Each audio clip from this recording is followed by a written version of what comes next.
Here we have a quadratic sequence. Um, if I find the first difference, that is the difference between these terms, then I get 13. If I then find this difference, I get 19. And then the difference between 34 and 59 is 25. If I find the second difference, it's the difference between the first differences, I get 6 and 6. And actually, this is what makes a quadratic sequence. The second difference is constant. Now, how does that help us?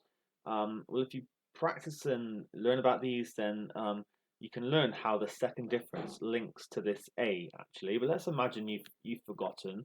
A really good method for dealing with this is to take the nth term, an squared plus bn plus c, and substitute in n is 1, n is 2, and n is 3, and maybe even n is 4. So if I substitute in n is 1, what do I get? I get a, that was meant to be an a, I'm going to write it again, a plus b plus c. That's my first term.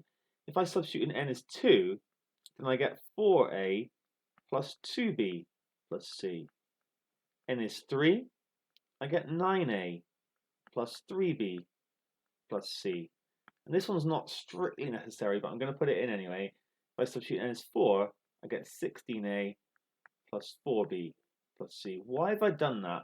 Because now I'm going to find the first difference for this. So I'm going to do this in a different color, sorry. The first difference here is going to be 3a plus b. That's the difference between this first and second term. This first difference between the second and third term is 5a plus b. And over here, it's 7a plus b. And if I find the second difference, I get 2a and 2a. Now, I didn't need any of this, but I was just trying to demonstrate, again, that I get a constant second difference, and it would proceed in that way. It's always 2a. And why have I done this? Because now I can compare the 2a with the 6 that I actually have, and I can say that 2a is equal to 6. So a is equal to 3. That's something you can get really quickly the more you practice quadratic sequences. You just literally divide the second difference by 2. It's a fact. That will always be the case. To get the other ones, there's multiple ways, but I'm going to do it because I've set it out like this. I'm going to do it this way. I'm going to now make a comparison between this first difference and this first difference because they're equivalent. This is the general one, and this is the one for my sequence. And you can actually learn this. I wouldn't advise you learn it. I'd advise you learn how to sort of do this because then you're showing your understanding. But it's going to be 3a plus b is equal to 13. Now I can substitute in my a is 3, so it's going to be 9 plus b equals 13, and b is equal to 4.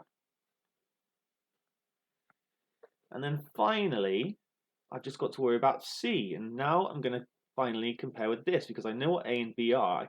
I have to do it in this order. I couldn't have started with a plus b plus c because I didn't know what some of them were, but now I've got a load of them. So a plus b plus c must equal 2.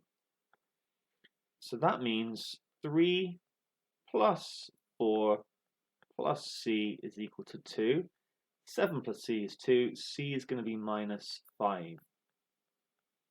And I am done. What I've actually found, I've not written it down in full, but I've found that the nth term is actually 3n squared plus 4n minus 5. And if you have time, you can actually substitute the numbers in and see that it works. But it will work. I've shown algebraically that it's true. You can learn these bits here, but I would say learn how to generate this and then make these comparisons.